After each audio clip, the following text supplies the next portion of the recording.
¿Qué tal? ¿Cómo están? Bienvenidos. Estamos comenzando Agenda Económica a esta hora de la mañana. Segundos faltan para las 8 y damos inicio a nuestra revisión de noticias de cada mañana. Muchas gracias por acompañarnos. Comenzamos una nueva semana, la última ya del mes de enero. Estamos iniciando una nueva jornada y estos son nuestros titulares. Un resumen con lo que vamos a estar revisando el día de hoy en esta edición AM de Agenda Económica. Entre otros temas les vamos a contar de datos que son bien preocupantes, que muestran los niveles de endeudamiento que hay en nuestro país para un segmento en particular respecto a los menores de edad hasta los 18 años. Son más de 1000 los jóvenes que hoy día están en el registro de DICOM, en este indicador que mide precisamente los niveles de endeudamiento, pero para un segmento que, como decíamos, genera preocupación por la falta de ingresos que muchos de ellos tienen. A pesar de no tener una fuente fija de ingresos, ya presentan niveles de endeudamiento que son altos y que los mantienen además en riesgo dentro del mismo sistema financiero. ¿Cuáles serían las explicaciones fundamentalmente para esto? ¿Cómo ven los mismos jóvenes esta situación? Es lo que vamos a revisar en unos minutos aquí en Agenda Económica. Por otro lado, también les contamos sobre el avance de la reforma tributaria que está en trámite en el Congreso y que hoy día va a tener una jornada muy relevante porque se vota hasta total despacho, así aparece en la tabla de trabajo del día de hoy del Congreso. La discusión de esta reforma está en la Comisión de Hacienda. Este es uno de los primeros pasos, pero se dan señales bien relevantes respecto a algunos temas que son fundamentales para esta iniciativa que impulsa el gobierno. Entre ellos, por ejemplo, qué es lo que va a pasar con el impuesto al patrimonio. Ha sido probablemente uno de los temas más discutidos y resistidos también por algunos sectores. Veremos hoy la votación sobre este punto y en particular también cuánto podría recaudar este impuesto, de acuerdo a la visión algo más pesimista que tienen algunos parlamentarios sobre esta materia. Y les contamos más en minutos. Y también en nuestra entrevista del día de hoy vamos a profundizar sobre un tema bien relevante que tiene que ver con los recursos disponibles para estabilizar los precios en nuestro país, en particular por algunas decisiones que ha ido adoptando el gobierno sobre el futuro del MEPCO, el mecanismo que tenemos precisamente para ir estabilizando estos precios. El gobierno hizo algunos anuncios la semana pasada que han generado algunos cuestionamientos fundamentalmente por el desembolso fiscal que significaría estos cambios en algunos criterios establecidos por el Ministerio de Hacienda. Ya les contamos más al respecto, lo vamos a profundizar en la entrevista de hoy de Agenda Económica. Y en materia internacional les vamos a contar detalles sobre el plan que están trabajando Brasil y Argentina para tener, escuchen bien, una moneda única. Esta semana se van a concretar las primeras reuniones de acuerdo a lo que reconoció el ministro de Economía argentino, Sergio Massa. En un extenso reportaje, el diario Financial Times entrega algunos detalles sobre esta iniciativa que busca generar este bloque comercial y también monetario entre ambos países. Hay muchas dudas respecto a cómo se podría concretar esta moneda a la que se podrían sumar luego, así lo ven al menos ambos gobiernos, otros países latinoamericanos. Ya les contamos más también sobre Sur, el nombre de esta moneda que planean ambas naciones vecinas.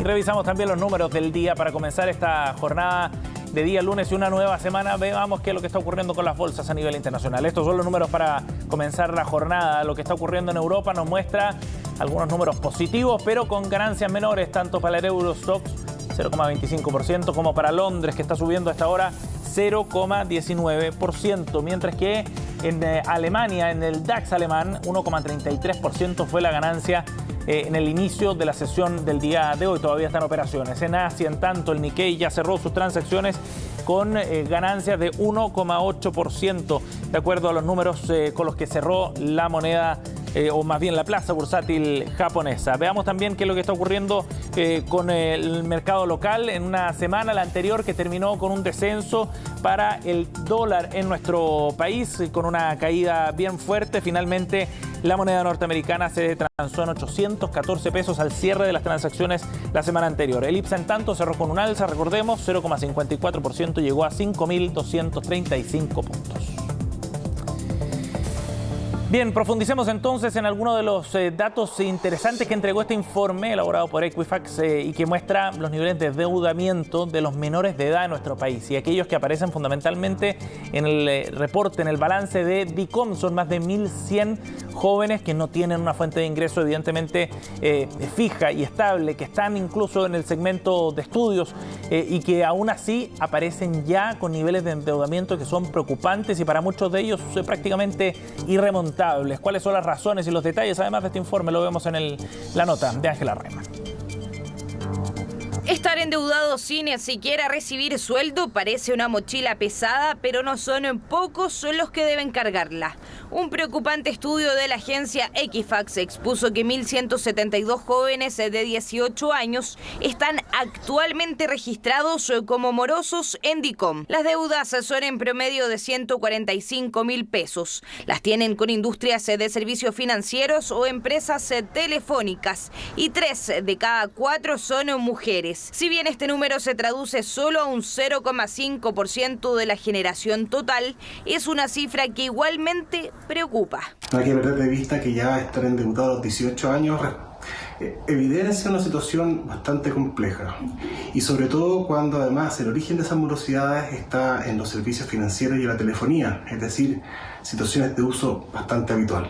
En el detalle, la mayoría de los jóvenes de 18 años pertenecen a los estratos sociales C3 y D.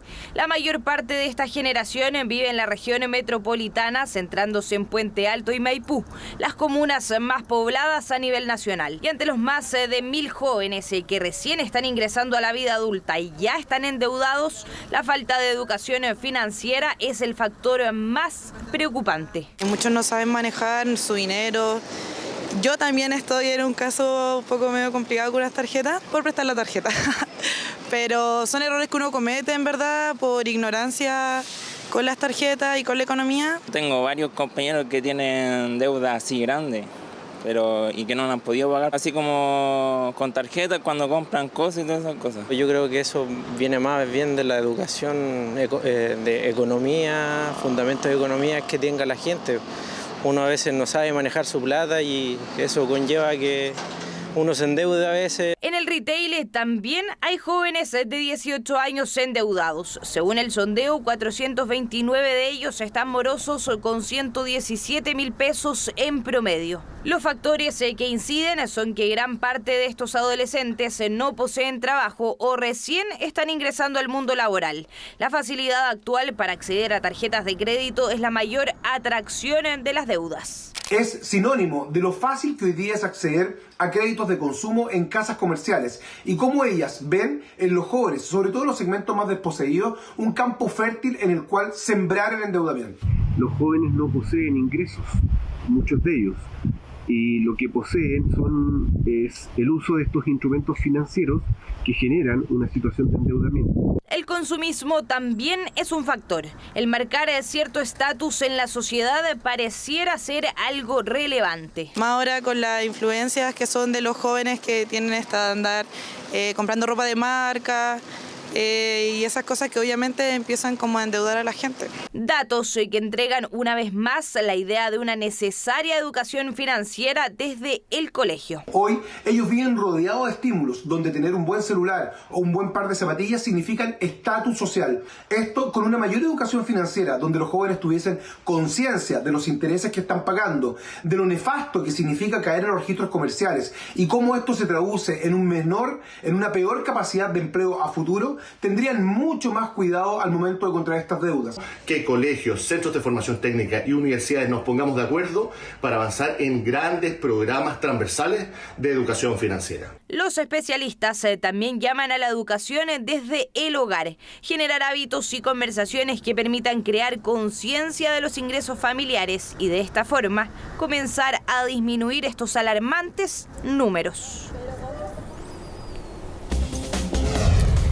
Bien, nos vamos a ir a otro tema. Ya les contábamos que a las 3 de la tarde está citada la Comisión de Hacienda para el análisis del proyecto de la reforma tributaria que está empujando el gobierno en el Congreso, precisamente. Bueno, la jornada de hoy va a ser bien relevante porque se espera una votación hasta total despacho, es decir, de todos aquellos artículos que están pendientes en la discusión en esta instancia. Recordemos que este es uno de los primeros pasos dentro del camino legislativo que tiene este proyecto, pero es uno bien relevante porque la discusión de las bancadas se centra precisamente en este tipo de instancias, quizás algo más técnicas, pero muy relevantes para las señales que se van a entender, se den también luego en la discusión en la sala para esta iniciativa. Y hay un punto bien relevante en la discusión del día de hoy y tiene que ver con el impuesto al patrimonio.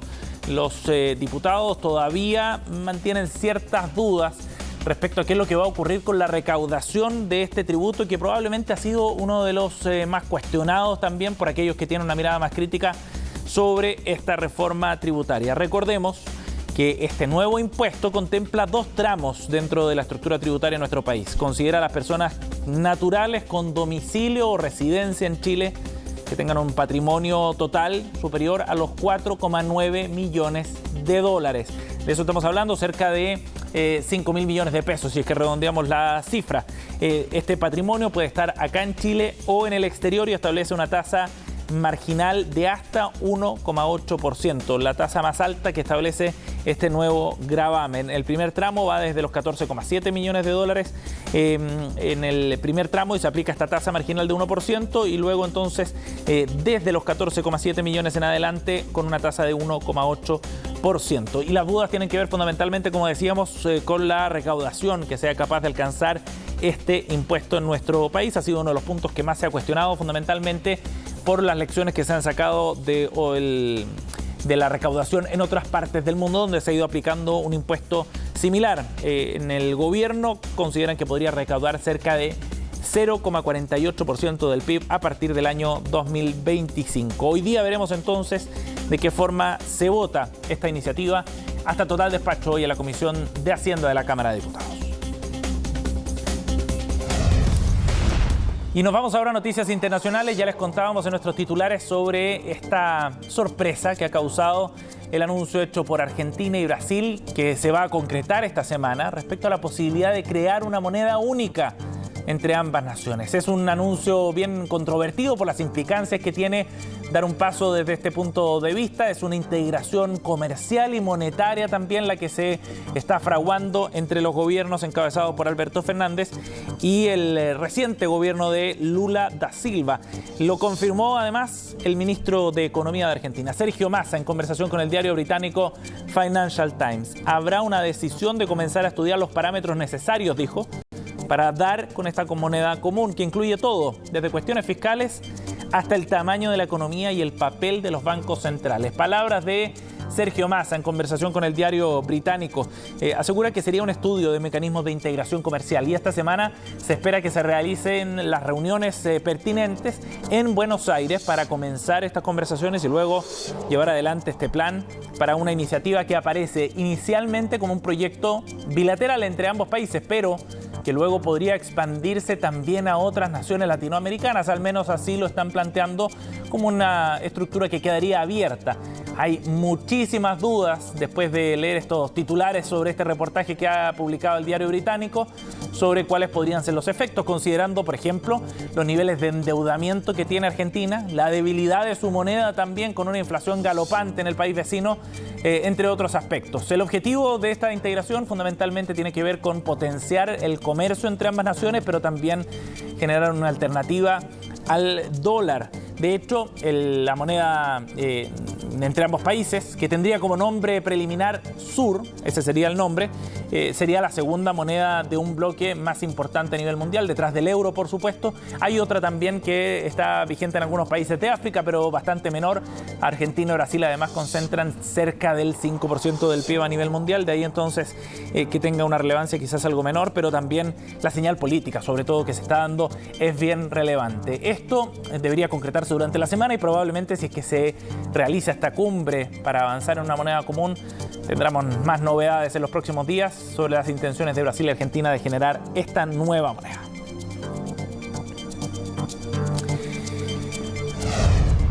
Bien, y la semana que recién concluyó terminó con el encuentro también en Davos, en Suiza, en una cumbre de carácter económico, empresarial y política también muy relevante. En distintos temas son los que se abordan, con un fuerte énfasis, por supuesto, en asuntos de contingencia.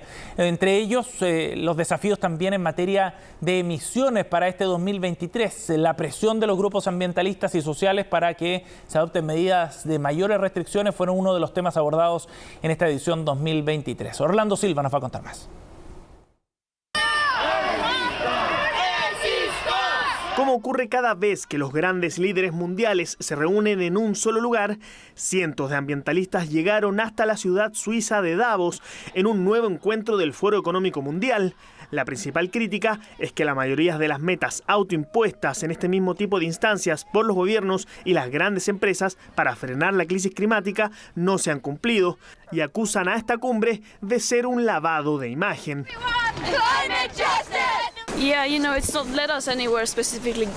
Sí, no nos han llevado a ningún punto específicamente bueno, ¿verdad? Solo nos queda mirar hacia dónde vamos y ver que estas son las personas que poseen la riqueza, que están invirtiendo en combustibles fósiles y sin embargo son las que esperamos que resuelvan la crisis climática. El Foro Económico Mundial se está convirtiendo cada vez más en un gobierno mundial no electo que la gente nunca pidió. Críticas que tuvieron eco dentro de la misma cumbre y por nada menos que el secretario general de las Naciones Unidas, quien endureció su discurso en comparación a cumbres anteriores. La verdad es que cada vez más empresas están asumiendo compromisos de cero emisiones netas, pero los criterios suelen ser dudosos o turbios, y esto puede engañar a los consumidores, inversores y reguladores con una narrativa falsa y una cultura de desinformación climática y confusión, dejando la puerta abierta a un lavado verde. Algunos en la gran industria del petróleo impulsan la gran mentira. La muerte del ministro de Interior ucraniano tras la caída de su helicóptero y la guerra entre Rusia y Ucrania acapararon la mayoría del debate esta semana, donde las proyecciones sobre un pronto término del conflicto armado son más bien sombrías. Pero también hubo tiempo para actualizar las perspectivas económicas para el complejo año que comenzó y que, aunque lleva poco de transcurrido, sí ha traído algo de esperanza a los mercados.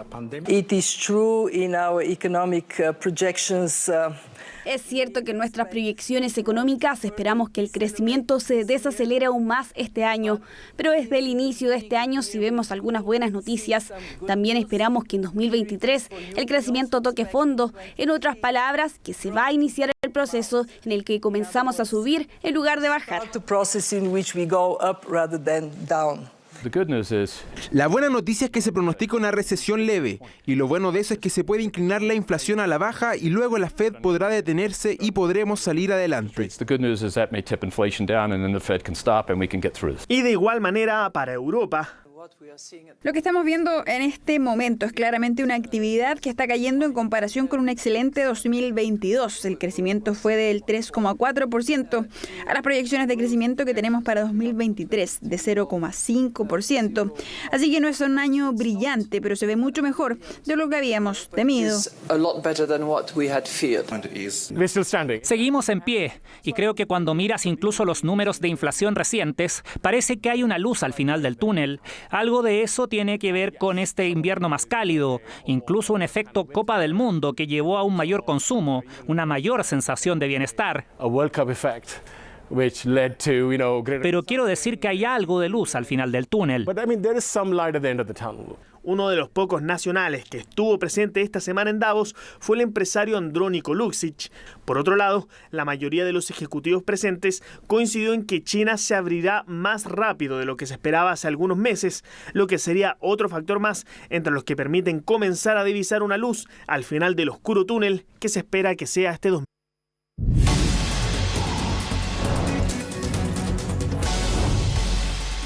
Ya estamos de vuelta aquí en Agenda Económica en CNN Chile. Vamos a analizar un tema bien interesante porque la semana pasada hubo algunos anuncios de parte del gobierno respecto a cambios sobre el funcionamiento del MEPCO. El ministro Mario Marcel prevía ya una estabilización en los precios, sin embargo hay un tema de fondo respecto a cómo está operando este mecanismo de estabilización de precios de combustible, que es bien interesante y que tiene otras implicancias más allá de lo que pueden observar, por supuesto, los consumidores. Para conversar sobre este tema, estamos en contacto a esta hora con el investigador de Clapes UC, el economista Luis González. Gracias por estar con nosotros, Luis. Bienvenido. Hola, Sebastián. Muchas gracias por la invitación. Muy buenos días. Luis, es bien interesante lo que ocurrió la semana pasada y quizás pasó algo desapercibido, pero vale la pena detenerse porque se anuncian algunas modificaciones sobre cómo está operando hasta ahora el MEPCO. Y tú has hablado más bien de un reseteo de este mecanismo de estabilización de precios. ¿Qué fue lo que se anunció y qué implicancias tiene eso, Luis? Bien, la frase del reseteo en realidad la hemos conocido de parte de la subsecretaria de Hacienda en la sesión del 11 de enero y es lo que nos llama la atención, puesto que se elimina una cualidad que durante 8 años era muy bien administrada, digamos, técnicamente, que era la neutralidad fiscal. ¿Y eso qué quiere decir? Que se internaliza, o como bien decía la subsecretaria, se resetea, se vuelve a cero, se hace el gasto, se hace la pérdida, digamos, de 2.800 millones de dólares, que son aproximadamente 1% del PIB. Cuando hablamos de que se hace la pérdida, ¿nos podría explicar más en detalle a qué te refieres, Luis? Porque esto tiene que ver fundamentalmente con cómo ha funcionado hasta ahora el mecanismo de estabilización de precios. Exacto. El mecanismo lo que hacía es, en momentos en que los precios bajaban, un buen ejemplo es, por ejemplo, la pandemia, cuando el precio internacional del petróleo y el tipo de cambio determinaban que el precio internacional llegaba a los $20, ¿no es cierto? Y por lo tanto esas bajas se transmitían a los usuarios, pero en esas bajas también se recolectaba, se cobraba el impuesto. El impuesto específico se aumentaba en ese componente variable. Eso en cuanto a la recaudación. Y en épocas cuando el 2022, por ejemplo, que el precio aumentó significativamente por Ucrania, por los conflictos que conocemos, más bien se entregaban subsidios. Entonces ese es el mecanismo, ¿no es cierto?, que se van colectando impuestos y se van entregando subsidios. Sí. En esta parte del ciclo lo que hemos observado es evidentemente que han aumentado los subsidios. De hecho, técnicamente se conoce como dejar de cobrar una parte del impuesto específico y además entregar subsidios, ¿no es cierto? Y lo que se esperaba es que de continuar el mecanismo como lo conocíamos, es que en esta temporada que ahora los precios están a la baja, se iba a recuperar eso, siendo neutral en todo el ciclo. Y eso es lo que se ha interrumpido. Otra cosa es el funcionamiento que vamos a ver, por ejemplo, a partir de febrero, que es un traspaso pausado, en vez de una semana a 3 semanas. Sí. Pero una cosa es el manejo de la cuenta, el agregado, y otra cosa el traspaso de los precios. Ya, y ese punto es bien interesante, porque en ese manejo de la cuenta, ¿tú crees que se está cambiando la naturaleza que tenía hasta ahora el MEPCO? Así es, se está rompiendo esa cualidad que el MEPCO tenía 3 cualidades. La primera es que es fiscalmente neutral. Eso quiere decir que evidentemente se entregan subsidios, pero después se los recupera con impuestos. Sí. Y eso es importante porque de esa manera no se distorsionan las cuentas fiscales, no se distorsionan digamos, las señales a los consumidores y a las empresas. Otra característica importante es que se fijaban, digamos, esas expectativas en cuanto a amortiguación de precios internacionales. Y lo más importante, tal vez, y lo veíamos en la nota anterior, acá mismo en tu programa, con respecto a Davos, es que no se incentivan o, digamos, se minimizan los daños ambientales. Y eso que sabemos que hay una disparidad en los impuestos, por ejemplo, de la gasolina y el diésel, que ya es un pecado de origen. Sí. Pero aún así, bajo eso, todavía se cobraban los impuestos. Y eso se interrumpió. Luis, ahora, si es que estos 2.800 millones de dólares, digamos, no se van a recuperar por este reseteo, ¿quién se vio beneficiado por ese monto que se inyectó en 2022? Bueno, es muy difícil de encontrar quién se beneficia con esto. En realidad se benefician todos los que recibimos los subsidios en el pasado, pero más bien el daño está en que esos 2.800 millones de dólares tienen otros usos alternativos. Sí, claro. Y ese es el problema, que no es solamente el funcionamiento del mecanismo, sino es el conjunto de las políticas públicas que en realidad no es que nosotros tengamos, los recursos son limitados, no es que tengamos excedentes. Y por lo tanto, en ese sentido, el reclamo es que en particular, y en esto quiero ser muy claro, porque el funcionamiento antes de este episodio ha sido bien conducido, el Ministerio de Hacienda ha hecho una buena labor. En este episodio en específico yo creo que se ha cometido un error, y por ejemplo un error de eso es que en el año 2022 hemos entregado como $32 por tonelada de CO2 emitida. Entonces ese es un error de política que lastimosamente lo hemos visto en esta ocasión. Sí, ahora uno podría pensar que quizás esta pase a ser una política o una decisión que se puede ir replicando en el futuro también, Luis?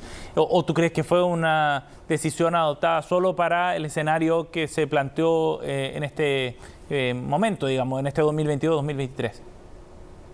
Yo creo que esto no va a ser una constante, espero que no sea una constante, pero marca un mal precedente para las cuentas por pagar, si usted quiere, digamos, hacia adelante, porque evidentemente en el ciclo hay momentos en que la política fiscal tiene que ser expansiva, entrega estos subsidios, pero después evidentemente se tienen que recoger estos subsidios. Entonces, espero que esto no sea una constante y solamente haya sido este punto, pero que sale muy costoso. Ese es el problema, es 1% del PIB, son 2.800 millones de dólares. Estamos viendo las listas de espera, estamos viendo las necesidades de vivienda, estamos viendo muchas otras múltiples demandas que reclaman de estos recursos y no puede ser que se haya internalizado y más financiando al final del día combustibles fósiles que sabemos que tienen dos efectos.